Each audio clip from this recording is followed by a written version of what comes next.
Hallelujah. Praise the Lord, praise the Lord, praise the Lord. Hallelujah, హల్లెలూయా.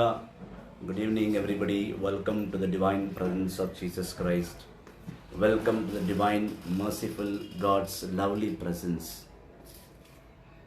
క్రీస్తుని అతి గొప్ప సన్నిధికి, ఆయన లేని కృపకు, ఆయన మహిమకు మీరందరూ ఆహ్వానితులే.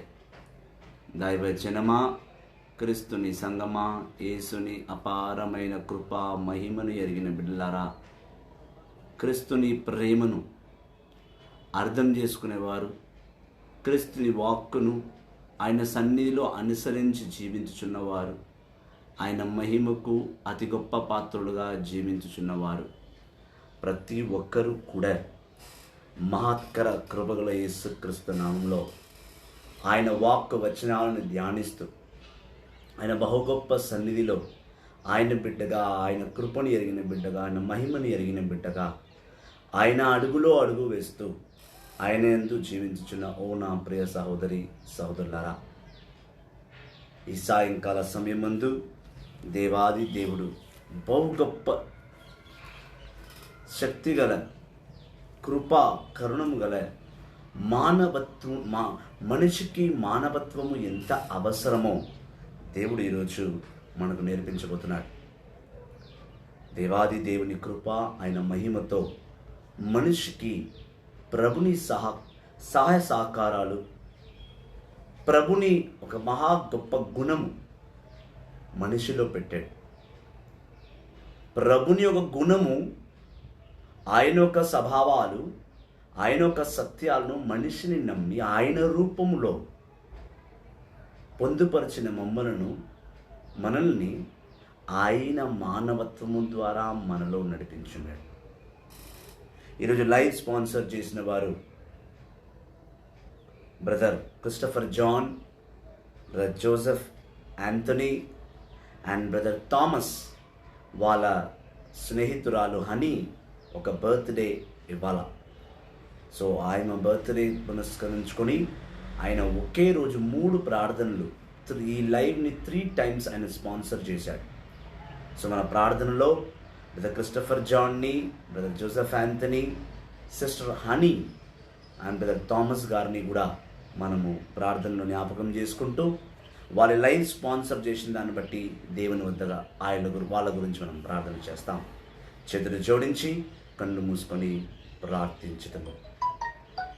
సర్వశక్తి గల పితైన సర్వేశ్వర, నీ కృపను, నీ మహిమను మాకిచ్చి ఎనలేని నీ సన్నిధిలో, అమూల్యమైన నీ కృపగల సన్నిధిలో మమ్మల్ని దీవించుచున్న దేవానికి స్తోత్రం నాయన. ఆత్మీయ ప్రభు, ఆలోచనకర్త, ఆది సంపూర్ణుడా, ఆది నీవే, అంతము నీవే, జీవము నీవే, మరణము నీవే, మహోన్నతుడు నీవే తండ్రి. మహిమ గల దేవా, ఇదిగోనైనా ఈ సాయంకాల సమయమందు మీ సన్నిధిలో మమ్మల్ని నడిపించండి తండ్రి. నీ మహాభాగ్యము, నీ గొప్ప లక్షణాలను, నీ గొప్ప క్రియలను, నీ గొప్ప మానవత్వ స్వభావాలన్నీ కూడా మానవుని నమ్మి ఇచ్చిన దేవానికి స్తోత్రము నాయన.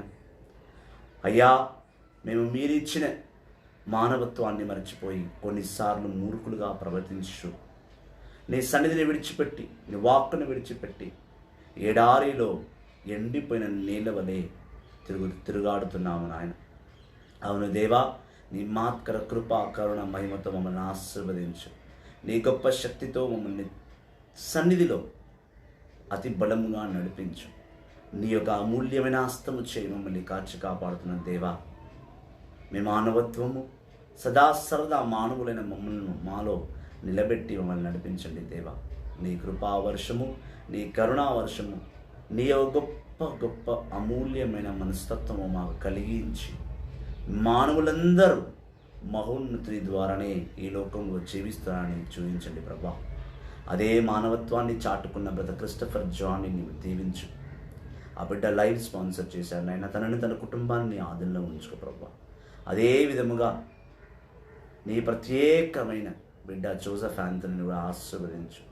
నీ యొక్క ఉన్నతమైన శిఖరములో ఆయన నిలబెట్టించి ఆయన కుటుంబాన్ని ఆశీర్వదించు. సిస్టర్ హనీ ఈరోజు పుట్టినరోజు జరుపుకుంటుంది ఆయన. ఆ బిడ్డ మంచిగా నీ కృపలో, నీ మహిమలో నీ ఆర్థికముగా, ఆలోచన పరంగా, దైవత్వంగా అని దీవింపబడునుగాక. ఆ బిడ్డకు నువ్వు పుట్టినరోజు తరఫున ఆ బిడ్డకు బహు గొప్ప ఆశీర్వాదాలు ఇవ్వండి నాయన. అదేవిధంగా బ్రదర్ థామస్, ఆ బిడ్డను కూడా నీవు ఆశీర్వదించు. నీ మహిమ నీ కృపతో ఆ బిడ్డను దీవించు. నీ సత్యంలో ఆ బిడ్డను నడిపించు. నీ మహిమలో ఆ బిడ్డను నడిపించు. నీ వాక్కులో ఆ బిడ్డను నడిపించు. ఆ బిడ్డ ఎక్కడికి వెళ్ళినా, ఆ బిడ్డ ఏ కార్యాలు చేసినా ఆయన వెళ్ళే త్రోవ వచ్చే త్రోవలంతా నీ వెలుగు నింపబడునుగాక. తనను, తన కుటుంబాన్ని, ప్రతి ఒక్క లైఫ్ స్పాన్సర్ చేయబోతున్న బిడ్డలను, చేస్తున్న బిడ్డలను నీవు జ్ఞాపకం చేసి దీవించి కాచి కాపాడమని మా నాథుని యేసుక్రీస్తు నామములో ప్రార్థిస్తున్నాము తండ్రి. ఆమేన్, ఆమేన్. Our Father in heaven, holy be your name, your kingdom come, your will be done on earth as it is in heaven. Give us today our daily bread. Forgive us our sins as we sin against us. Do not bring us to the test, but deliver us from evil. Amen. పరలోకమందున్న మా యొక్క తండ్రి, మీ నామం పూజింపబడునుగాక, మీ రాజ్యం వచ్చునుగాక, మీ చిత్తం పరలోకమందు నెరవేరినట్టు భూలోకమందు నెరవేరునుగాక. నా నాటికి కావలసిన అన్నము మాకు నేటికి ఇవ్వండి. మా అప్పటి వారిని మేము మన్నించినట్టు మా అప్పులను మీరు మన్నించండి. మా శోధనయం ప్రవేశింపక కీడుని రక్షించండి. Amen, amen. Praise the Lord, praise the Lord, praise the Lord, praise the Lord. Hallelujah, hallelujah, hallelujah. యేసువా వందనం, యేసువా స్తోత్రం, యేసువా వందనం, యేసువా స్తోత్రం. మా పాపాలన్నింటినీ కూడా క్షమిస్తున్న దేవా నీకు స్తోత్రం. మమ్మల్ని ఇంకా మిస్ నుంచి గెంటిపోయిన దాన్ని బట్టి నీకు స్తోత్రం. మమ్మల్ని కన్నికరించి క్షమాపణ ఇస్తున్న దేవా నీకు స్తోత్రం, స్తోత్రం, స్తోత్రం, స్తోత్రం, స్తోత్రం, స్తోత్రం. నాయన నీ మాత్ర కృపతో మమ్మల్ని దీవించండి తండ్రి. Praise the Lord, praise the Lord, praise the Lord. Hallelujah. Welcome to brother Clinton. Praise the Lord. Very good evening. Welcome to brother Jay Rodix Jude. A very good evening. Praise the Lord. How the day has gone today? The mighty God has blessed you in many ways. I think so. I hope the best.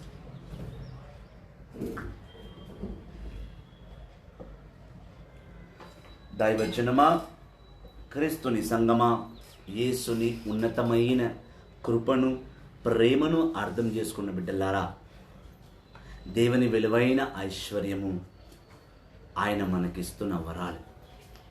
ఆయన ఇచ్చిన వరాల్లో మొట్టమొదటి మానవునికి ఇచ్చిన వరం ఏమనగా, యెహోవా తండ్రిలో ఉన్న పరలోక స్వభావాలు, పరలోక ప్రేమ, పరలోకమైన క్షమాపణ, మరియు ఈ లోకంలో జీవించడానికి మనిషికి కావాల్సింది మానవత్వము, humanity. According to the plan of God, according to the blessings of God, according to the anointing of God, God has blessed every individual human being on the earth by giving heavenly forgiveness, heavenly love, God the Father's goodness in us, and God the Father's humanity He has given to us. We should understand God, where we are understanding one another, where we forgive one another. A human being to a human being have a ordinary communication and relation said, he is my co-human being. He is like me. If someone falls on the road, if someone met with an accident, we run to him. As we see in Gospels, we see a Samaritan man. A Samaritan man goes and helps everyone. Everyone knows this in Gospels. But coming to the Old Testament, humanity has been already written. What is humanity? How humanity works in us? How humanity extends our human life according to God. We are born with most precious gifts of God. The love of God in us, the goodness of God in us, the humanity of God in us, the forgiveness of God in us. We will forgive anyone. We don't know who is he, what he is. He's not a relative, he's not a friend, he's not communicated to us in any ways. But in front of our eyes, if some human being falls, some human being is met with an accident, we run to him and wake him up and we take care of him for a certain time. There we prove our humanity. There we prove that we are humans and we love our human beings, those who are living on this earth. So today God says, according to Sirach chapter 3, verses 17 onwards. Sirach 3, verses 17 onwards. Good evening, Brother Benjamin Francis. Praise the Lord. I think he is coming here. Vincent.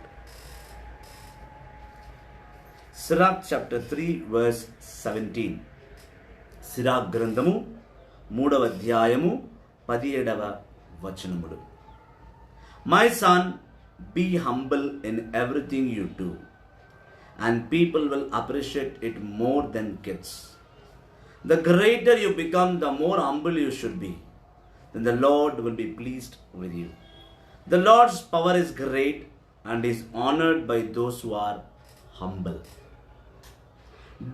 Don't try to understanding things that are too hard for you, or investigate matters that are beyond your power to know. Concentrate on the law which has been given to you. You do not need to know about things which the Lord has revealed. So don't concern yourself with them. After all, what has been shown to you is beyond human power to understand. Many people have been misled by their own opinions. The wrong ideas have wrapped their judgments. Stubbornness will get into you trouble into the end. If you live dangerously, it will kill you. A stubborn person will be burdened down with troubles. Sinners go on adding one sin to another. There is no cure for the troubles that arrogant people have.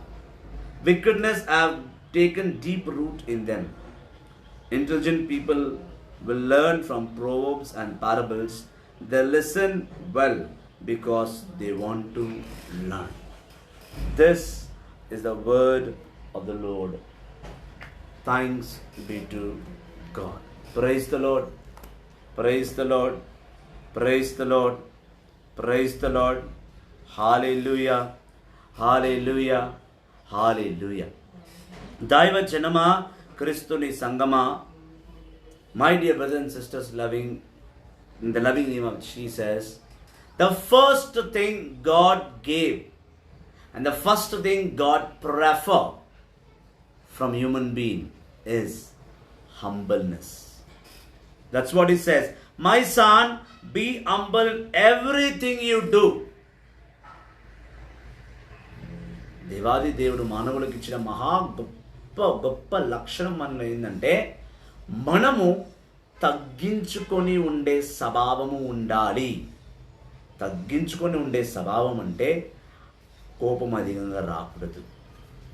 నాకే సిరి సంపదలు ఉన్నాయని అహంకారము ఉండకూడదు. నేను బలవంతుణ్ణి, నేను ఎవరినైనా ఏమైనా చేయగలుగుతానని అహం, ఈగో మన దగ్గర ఉండకూడదు. 4వది, నేను చేయరానిది ఏమీ లేదు అని అనుకోవడం. ఈ 4 స్వభావాలు ఉంటే నీ జీవితంలో నువ్వు తగ్గించుకొని జీవించలేవు. You cannot be humble when you are more anger and you think it is possible for me, anything I will do it. No. That's what God says. The more humble you are, నువ్వు ఎంత తగ్గించుకొని జీవిస్తే నీవు అంతగా దేవుని మన్ననను, అనగా దేవుని ఆశీర్వాదాలను నువ్వు పొందుకుంటావు. అదేవిధంగా ఆయన అంటున్నాడు, ప్రత్యేకముగా నువ్వు ఎంత ఎదిగినా, ధనముగా ఎదిగినా, ఆరోగ్యపరంగా ఎదిగినా, పేరు ప్రతిష్ట ప్రకారం ఎదిగినా, నువ్వు ఈ ఎదుగుదల ఎంతవరకున్నా వెళ్ళవచ్చు.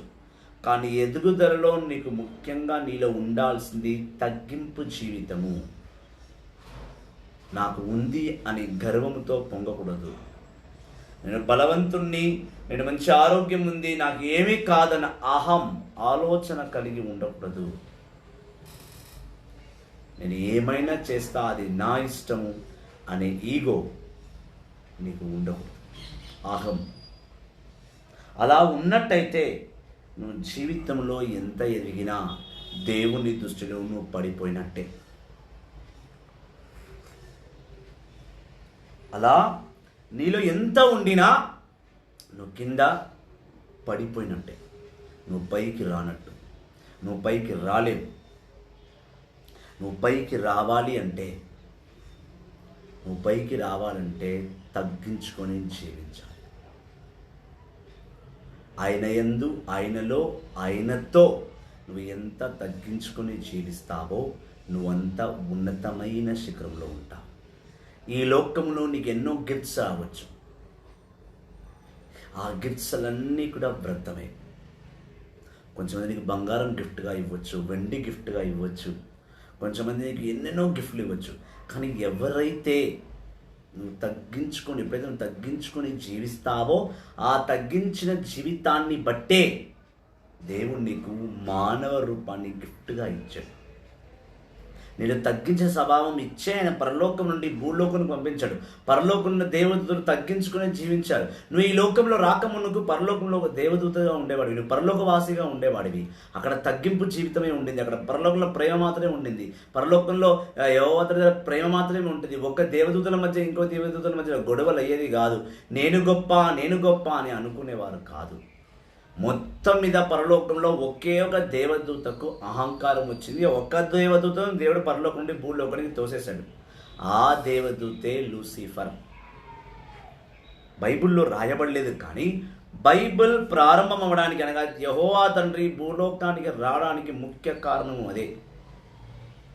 పరలోకములో యెహోవా తండ్రికి మంచి స్నేహితుడు లూసిఫర్, ఏంజల్ లూసిఫర్. మంచి మిత్రుడు, స్నేహితుడు, మంచి మిత్రుడు, మంచి ప్రధానమైన దేవదూత. ఒకరోజు ఆ లూసిఫర్కి పరలోకంలో ఒక ఆలోచన వచ్చింది. మేమెందుకు ప్రతిరోజు యెహోవా తండ్రిని చూసే ఆరాధించాలి? ఎందుకు యెహోవా తండ్రి మమ్మల్ని ఆరాధించకూడదు? Praise the Lord. Asha, welcome to the divine presence of God. Very good evening. Praise the Lord. మేమెందుకు ఇది కాకూడదు? ఇలాంటి స్వభావము కలిగి లూసిఫర్ దేవునికి వ్యతిరేకంగా వెళ్ళినప్పుడు దేవుడు తనని పరలోకం నుండి నరకలోకానికి తోసేశాడు. తోసిన తర్వాతనే ఆయన భూలోకానికి వచ్చి భూలోకంలో తన రాజ్యాన్ని, ఈ భూలోకాన్ని స్థాపించిన వెంటనే దేవాది దేవుడు మనిషిలో తగ్గింపు గుణాన్ని ఇచ్చాడు. యెహోవా తండ్రి తగ్గించుకుని అవసరమైతే యెహోవా తండ్రి లూసిఫర్ ఏంజల్ని పరలోకం నుండి చంపివేయ ఉండాల్సింది, ఆయనకు అధికారం ఉన్నప్పటికీ కూడాను. కానీ ఎందుకు పరలోకం నుంచి భూలోకానికి తోసేశాడు? ఆయనలో మానవత్వం ఉంది కాబట్టి, ఆయన మంచితనం అది కాబట్టి, ఆయన క్షమాగుణం ఉండింది కాబట్టి, అందుకే ఆయన పరలోకం నుండి భూలోకానికి లూసిఫర్ని తోసేశాడు. కాబట్టి ఆ లూసిఫర్కు వచ్చిన అహంకారము మనలో కూడా రాకూడదు. కాబట్టే ఆయన మానవుల్లో ఆయన మంచితనాన్ని, తగ్గింపు జీవితాన్ని నిలబెట్టి ఉన్నాడు.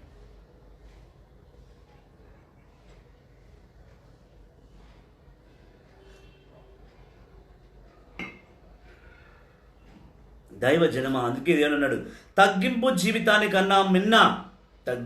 జీవితానికన్నా ఉన్నతమైన దీవెన, ఉన్నతమైన గిఫ్ట్ ఈ మనుషులకి లేదు.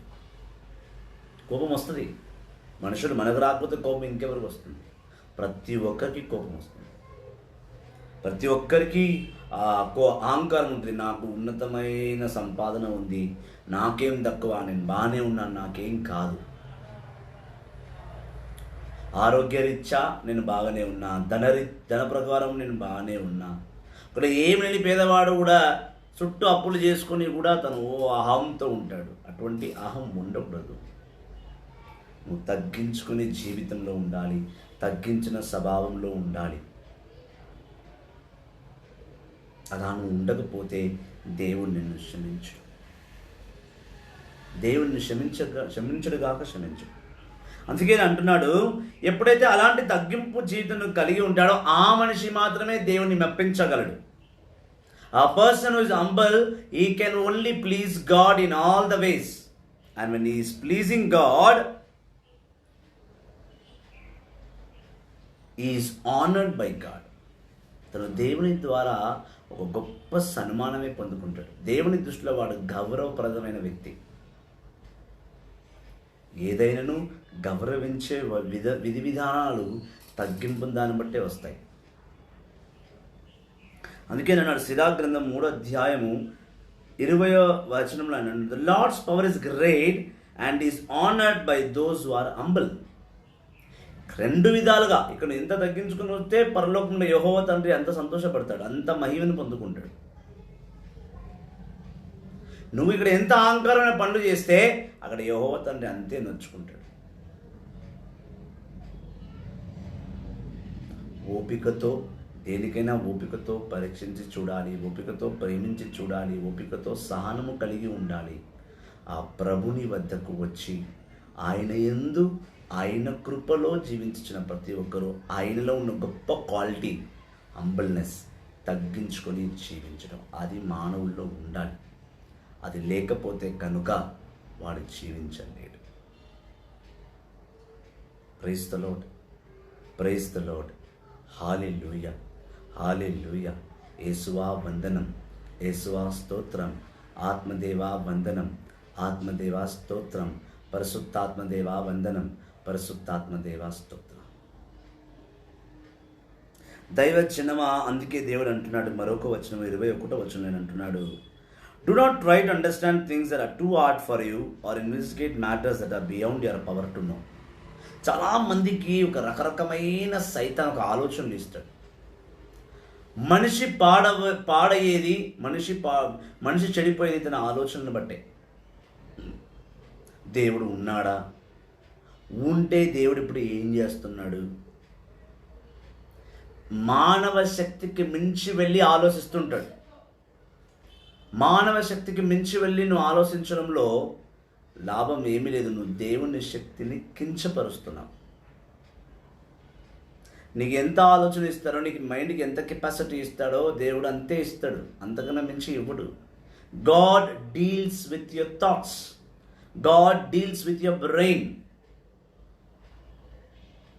దేవుడు నీ ఆలోచనలతో సావాసం చేస్తున్నాడు.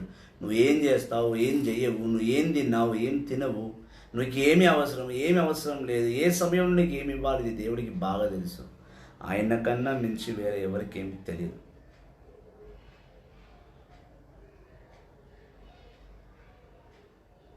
బాగా జ్ఞాపకం పెట్టుకోవాలి ఈ మాట, బాగా గుర్తుపెట్టుకోవాలి ఈ సంగతి. చాలామంది శక్తికి మించి వెళ్ళి ఆలోచిస్తుంటారు. అది మంచిది కాదని దేవుడు చెప్తున్నాడు. అది మంచిది కాదు. దేవుణ్ణి చేరుకోవడం, నేను దేవుడు అయిపోవడం, ఇవన్నీ అహంకారమే. నేనే దేవుని, నన్నే పూజించండి, నేనే దేవుడిని, నన్నే ఆరాధించండి అనడం మూర్ఖత్వం. అలా జరిగితే మాత్రం దేవుడు దాన్ని ఒప్పుకోడు. అలాంటి ఆలోచన కలిగి ఉంటే కనుక దేవుడిని అంగీకరించడు. కొన్నిసార్లు నీ శక్తికి మించి కొన్ని సమాధానాలు రావు దేవుడి దగ్గర నుంచి. అవి పరలోక రహస్యాలు, పరలోకానికి వెళ్ళి తెలుసుకోవాలి. ఆయన అందుకే అంటున్నాడు, నీ శక్తికి మించి నువ్వు ఎక్కువగా ఆలోచించకు, ఆలోచించి నీ మైండ్ని పాడు చేసుకోకు. సైతాన్ని కలిగిస్తాడు. నీ మైండ్ కన్నా ఎక్కువ ఆలోచన సైతాన్ని కలిగించి నిన్ను పాడు చేస్తాడు. ఆదిలో ఇదే జరిగింది. ఆది కాండము 2వ అధ్యాయం చూసినా, 3వ అధ్యాయం చూసినా, అవ్వను ఆదాముని లోకంలో అన్ని రకమైన తిండిలు తినమన్నాడు. నువ్వు ఎక్కడ వెళ్ళి బతావో బతుకుపో అన్నాడు. ఈదెన్ గార్డెన్లో వాడిని క్షేమంగా పెట్టాడు. Praise the Lord. అంతుడుపు రేణుక, ప్రైజ్ ది లార్డ్. మధును జోజప్ప, praise the Lord. Good evening. దేవుని నామములు మీ ఇద్దరికి కూడా praise the Lord. Hallelujah, hallelujah, hallelujah. ఆదిలో ఆదాము అవ్వను ఏమైనా చెయ్యి, కానీ ఆ మధ్యలో ఉన్న చెట్టులో ఉన్న మంచి చెడు సంబంధించిన పండు నువ్వు తినకు అన్నాడు. ఆదాము అవ్వలు ఇద్దరు కూడా క్షేమంగా ఉన్నారు. కానీ సైతానుడు వచ్చి పాము రూపంలో వెళ్ళి అవ్వ మైండ్ని చెడగొట్టాడు. నువ్వు ఆ పండు తింటే నువ్వు దేవుడు అయిపోతావు, అందుకే దేవుడు ఆ పండు తినొద్దన్నాడు. చూడండి, పరలోకంలో చెట్టులు లేవా, పరలోకంలో పండులు లేవా? దేవుడు ఒక పండు తినాలంటే పరలోకం విడిచి వచ్చి భూలోకంలో ఆ పండును తినాలా? ఆ పండు అసలు దేవుడు తింటాడా? ఈ మానవ లోకంలో ఎక్కడ ఏం పెరిగినా, ఏ చెట్టుకు పండైనా యెహోవా తండ్రి తింటాడా? పరలోకంలో ఉన్న యెహోవా తండ్రికి భూలోక భోజనం రుచిస్తుందా? ఆ చెట్టును ఆయనే కదా సృష్టించాడు, ఆ పండును ఆయనే కదా సృష్టించాడు. ఆయన రుచి చూడకుండానే ఉంటాడా? లేదా రుచి చూస్తాడా ఇంతకీ? ఇది ఆలోచించలేకపోయింది అవ్వకంత జ్ఞానం లేదు. జ్ఞానం లేదంటే ఆ పండును దేవుడు తిన్నాడు, అదే ఆమెకు తెలుసు. తినొద్దన్నా నేను తిన్నప్పుడు అదే విధేయత. నేను దేవునికి గౌరవపడి ఉంటాను, కట్టుబడి ఉంటా, ఆయన మాట కట్టుబడి ఉంటా. ఆయన తగ్గించుకుని నాకు అన్నీ ఇచ్చాడు. ఒక పండు తినకపోతే ఏమైంది? ఆ పండు తినొద్దన్నా లేదా ఉందనే కదా నన్ను తినొద్దన్నాడు. అందుకే అవ్వ గమనం ఉండింది, సైలెన్స్గా ఉండిపోయింది. కానీ ఈ సైతాను వచ్చి అవ్వని చెడగొట్టి ఆ పండును నువ్వు తిను, అది తింటే నువ్వు దేవుడిలా మారిపోతావని దేవుడు నిన్ను వద్దన్నాడు. పరలోకములో లూసిఫర్ యెహోవా తండ్రికి ఎలా ఎదురు జవాబిచ్చి ఎదురుగా వెళ్ళి నువ్వే ఎందుకు ఆరాధింపబడాలి, నేనెందుకు ఆరాధింపబడకూడదు అనే ప్రశ్న వేశాడో అదే ఆలోచనను అవ్వ మైండ్లో కూర్చోబెట్టాడు. ఎందుకు ఆ పండు తినొద్దు అంటే నేను దేవునికి వ్యతిరేకంగా వెళ్తే దేవుడిని తోసేశాడు పరలోకం నుంచి భూలోకానికి. అవ్వ ఇప్పుడు నువ్వు కూడా దేవునికి వ్యతిరేకంగా వెళ్ళు, అప్పుడు దేవుడు నిన్ను కూడా బయటికి తోసేస్తాడు. సైతాన్ ఆలోచన అది. అందుకే అవ్వని చెడగొట్టాడు. అవ్వ ఆ పండును తినింది కాక, ఆ సైతాన్ మాట విని ఆ పండు తినింది కాక తన భర్తకు కూడా తినిపించింది. తినిపించినాక ఆయన ముందు తెలుసుకున్న విషయం ఏంటి? ఆయన నగ్నంగా ఉంది. అప్పుడు వరకు ఆమె కళ్ళు తెరిచి చూడలేదు నగ్నంగా ఉందని. యాజ్ ఆఫ్ సడన్గా నగ్నంగా ఉందని ఆమెకి ఎలా తెలిసింది? ఆ పండు తినడం వల్ల. దేవుని మాటకు మీరారు. సైతాన్ ఆల్రెడీ లూసిఫర్ పరలోకంలో ప్రధానమైన దేవదూతగా ఉన్నప్పుడు యెహోవా తండ్రిని సేవించి ఆరాధించిన వాడు నువ్వే ఎందుకు ఆరాధింపబడాలి, నేను ఎందుకు ఆరాధింపబడకూడదనే ఆలోచన కలిగింది లూసిఫర్కి. ఆలోచన ద్వారా లూసిఫర్ చెడిపోయాడు పరలోకంలో. కింద అవ్వను కూడా ఆలోచన ప్రకారమే చెడగొట్టాడు. నువ్వెందుకు తినకూడదు, తిను,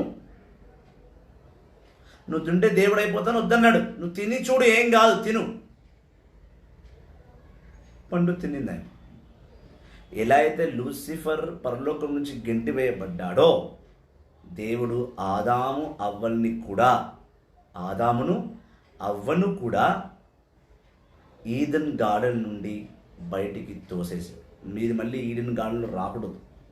ఈ చెట్టు, ఈ జీవపు చెట్టు, ఈ మంచి చెడును కాచే ఈ పండుగల ఈ చెట్టు దగ్గరికి మీరు రాకూడదని ఈడెన్ గార్డెన్ నుంచి బయటికి తోసేసి వెళ్ళి బ్రతకండి అని దీవించి పంపించేశాడు. క్షమించి, దీవించి, శిక్షించి పంపించాడు. క్షమించాడు, వాళ్ళని దీవించాడు, దీవెనలోనే శిక్షలను పెట్టి వాళ్ళని బయటికి తోసేశాడు. అలా చేశాడు కాబట్టే వాళ్ళు బయటికి వెళ్ళిపోయారు. అండ్ అవ్వ మైండ్కి ఆ పండు తినకూడదు, తింటే ఏమైందనే ఆలోచన కలిగి ఉండకపోయినుంటే ఆదమవులు ఈడెన్ గార్డెన్లో ఉండేవారు, ఈ లోకం ఇలా ఉండేది కాదు. దీనికి భిన్నంగా వెళ్ళి వాళ్ళు చేశారు కాబట్టి లూసిఫర్ ఇలా అహంకారముతో నేను దేవుడు కావాలని పరలోకంలో కోరుకున్నాడో అవ్వని కూడా దేవుడికి అహంకారమైన బిడ్డగా నిలబడించాడు, దేవునికి వ్యతిరేకమైన బిడ్డగా నిలబడించాడు. Praise the Lord. Franklin Babu, Franklin, praise the Lord. Good evening. రోజే Victoria, praise the Lord. Hallelujah, hallelujah. Good evening. యేసుని నామంలో శుభాభివందనాలు మీ అందరికీ కూడా. సో కొన్నిసార్లు నీ మైండ్కి మించి వెళ్ళి సైతాన్ ఆలోచనలు ఇస్తుంటాడు. దేవుడు ఎలా ఉన్నాడు, దేవునికి పెళ్లి కాలేదా, పెళ్లి కానీ దేవునికి యేసయ్య ఎలా పుట్టాడు, యేసయ్య పుట్టాడు సరే యేసయ్య ఎందుకు పెళ్లి చేసుకోలేదు, యేసయ్య 12 మంది శిష్యుల్లో ఉన్న మార్తా మరియని వివాహం చేసుకుని ఉండి ఉంటాడు. ఇలాంటి సైతాను తలంపులు, సైతాను ఆలోచనలు కలిగి మనలో విశ్వాసం విరిగిపోతుంది. సత్యము తెలియక కేవలం ఆలోచనల ద్వారానే మనం చెడిపోతున్నాం. సత్యాన్ని తెలుసుకొని ఉన్నతమైన ఆలోచనల ద్వారా దేవుని ద్వారా నువ్వు దీవింపబడాలి. అప్పుడే దేవుని బిడ్డగా జీవిస్తాం. Praise the Lord, praise the Lord. Hallelujah, hallelujah. యేసువా వందనం, యేసువా స్తోత్రం, యేసువా వందనం, అందుకే దేవుడు నీ శక్తికి మించి నువ్వు ఎక్కువగా ఆలోచించకు. నువ్వు నీకు ఇచ్చిన చట్టాలపైన నీ దృష్టిని పెట్టు. చట్టాలు అంటే దేవుడు మోషేకి 10 ఆజ్ఞలు ఇచ్చాడు. ఈ 10 ఆజ్ఞల ప్రకారమే నువ్వు జీవించాలి. ఈ 10 ఆజ్ఞలు దాటి వెళ్ళి నువ్వు జీవించకూడదు. అదే కాక ఆ 10 ఆజ్ఞలకు మించి నువ్వు వెళ్ళి ఏ కార్యము చేసినా నేను దాన్ని ఒప్పుకోను. నీలోని పాపానికి ఒక ముగింపు పెట్టడానికి ఆ 10 ఆజ్ఞలను దేవునికి ఇచ్చాడు. అందుకే సిరాక్ గ్రంథంలో ఖచ్చితంగా దేవుడు చెప్తున్నాడు, నేను నీకు ఇచ్చిన చట్టాన్ని, నేను నీకు ఇచ్చిన ఆజ్ఞలను, నేను నీకు ఇచ్చిన పనులపైననే దృష్టి సాధించు. అలా సాధించకుండా నువ్వు వేరే దానిపైనంతా సాధిస్తే మాత్రం నువ్వు పాపం చేస్తావు, విశ్వాసాన్ని కోల్పోతావు, దేవుని తిరస్కరిస్తావు. అలా చేసిన నాడు నువ్వు పరలోకానికి రాజాలవు. చాలా స్పష్టంగా దేవుడు ఈ సంగతులు చెప్తున్నాడు. ఆయన వాక్కు పైన మనం దృష్టి పెట్టాలి. అందుకే కీర్తన 107వ అధ్యాయము 20వ వచనం పలుకుతుంది. సామ్స్ 107:20 ఏమంటుందంటే, కేవలం వాక్కు వలనే నువ్వు సత్యాన్ని, కేవలం వాక్కు వలనే నువ్వు స్వస్థతను కేవలం వాక్కు వలనే మానవత్వమును నువ్వు పొందుకుంటావు. Only by word of God you will know the truth. Only by the word of God you will be healed. Only by the word of God you will know what is humanity. Only the word of God will make you a perfect God child and a God servant. Where there is no word of God, you are not a human being according to God. You may be a human being according to the world, and you may be a human being according to Satan. Then you're not a human being, then you are a Satan being. You should know the difference. I am a human being or a Satan being. You should know that. When you don't know, you cannot contact God. You cannot be healed. You will not know the truth. And you will not be commanded by God. Where there is no commandments of God, there is no commandment of God in you. దేవుడు చాలా స్పష్టంగా చెప్తున్నాడు. అదే కాకుండా నేను ఏమంటున్నానంటే, నువ్వు నేను ఇచ్చిన నిబంధనలపైన నువ్వు దృష్టి సాధించు, మరియు దేవుడు వివరించబడుతున్న ప్రతి విషయాన్ని నువ్వు తెలుసుకోగలిగాలి. Concentrate on the law which He has given to you. You do not need to know about things which the Lord has not revealed. So don't concern yourself with them. నీకు తెలియని విషయాన్ని నువ్వు తెలుసుకోవడం కన్నా దేవుడు నీకు తెలియపరుస్తున్న విషయాలపైన దృష్టిని సాధించి అది తెలుసుకో ముందు. అతిగా ఆలోచించి పాపగుతిలో నువ్వు పడిపోకు. ఆల్రెడీ ఆయన ఈ పుస్తకంలో సమస్తము రాసి పెట్టాడు. ఎలా బ్రతకాలి, ఏమి తినాలి, ఏమి త్రాగాలి, ఎలా జీవించాలి అన్నీ రాసి పెట్టాడు. సో దీని ప్రకారం బతకాలి తప్ప ఇష్ట రాజ్యరికానికి కాదు, కారాదు కావు. దైవజనమా, మరొక మాట ఆయన అంటున్నాడు, so don't concern yourself with them. After all what you have been shown to you is beyond human power to understand. కొన్ని సంగతులు నీ మానవ శక్తికి మించి నీకు సైతాన్ని కలిగిస్తుంటాడు. అలాంటి దానికి నువ్వు తల వంచు. దేవాది దేవుని కృపను, ఆయన మహిమను తెలుసుకున్న బిడ్డలారా, ఇలా కొన్ని ఆలోచనలు నీలో కలగకపోగా నువ్వు దేవుని ఆలోచనలు, దేవుని స్వభావములు, దేవుని మానవత్వము కలిగి ఉంటే కనుక దేవుని లేనిగా గొప్పగా దీవిస్తాడు. కాదు అని నువ్వు వేరే స్వభావాన్ని బట్టి, వేరే కార్యక్రమాలను బట్టి నువ్వు జీవిస్తాను అంటే దేవుడు నీ జీవితాన్ని నాశనం పడుతున్నా కొన్నిసార్లు ఆయన చూసి చూడనట్టు ఉండిపోతాడు. దేవుని ఆలోచనను, దేవుని ప్రేమను, దేవుని స్వభావాన్ని కలిగి ఉండమని దేవుడు ఈరోజు మనకు నేర్పిస్తున్నాడు. కాబట్టి ఆయన ఆలోచనను బట్టి, ఆయన వాక్కును బట్టి మనం జీవించాలి తప్ప వేరే విధంగా కానే కాదు. సో ఈరోజు లైవ్ ఇక్కడికి మనం ముగిస్తున్నాం. చివరిగా మళ్ళీ బ్రదర్ క్రిస్టఫర్ జాన్ ఈ లైవ్ని స్పాన్సర్ చేశారు. బ్రదర్ జోసెఫ్ యాంథనీ లైవ్ని స్పాన్సర్ చేశారు. మరియు బ్రదర్ థామస్ తన ఫ్రెండ్ హనీ గురించి ప్రత్యేకంగా బర్త్డే ఆమె గురించి ప్రార్థన చేయమన్నాడు. Sister honey, I wish you a very very happy birthday. దేవుని నిండుగా దీవించునుగాక. ఈ లైవ్ని మీరు షేర్ చేయవచ్చు. ఈ లైవ్ని చూసి కమెంట్ చేయండి. ఈ లైవ్ని ఇతరులకు షేర్ చేయండి. అలాగే ఈ లైవ్ స్పాన్సర్ చేయాలనుకుంటే 30 రూపీస్ మీరు ఇచ్చి మీరు ఈ లైవ్ స్పాన్సర్ చేయొచ్చు. కావున ప్లీజ్ ఈ లైవ్ని స్పాన్సర్ చేయండి. ఎవ్రీ డే ఈవినింగ్ 5 o'clock ఒక లైవ్ ఉంటుంది. మళ్ళీ మధ్యాహ్నం 2 o'clock ఒక లైవ్ ఉంటుంది. Every day divine just ministration నుంచి 2 lives ఉంటాయి. సో మీరు పబ్లిక్ దేవుని బిడ్డలు మమ్మల్ని సంప్రదించవచ్చు, లైవ్లో ప్రార్థన చేయించుకోవచ్చు, లైవ్లో మీ కౌన్సిలింగ్ తీసుకోవచ్చు. సో దేవుని నామంలో మళ్ళీ మనం రేపు సాయంకాలం కలుద్దాం. లైవ్ని షేర్ చేయండి. దేవుని ద్వారా దీవింపబడండి. Thank you very much. God bless you all.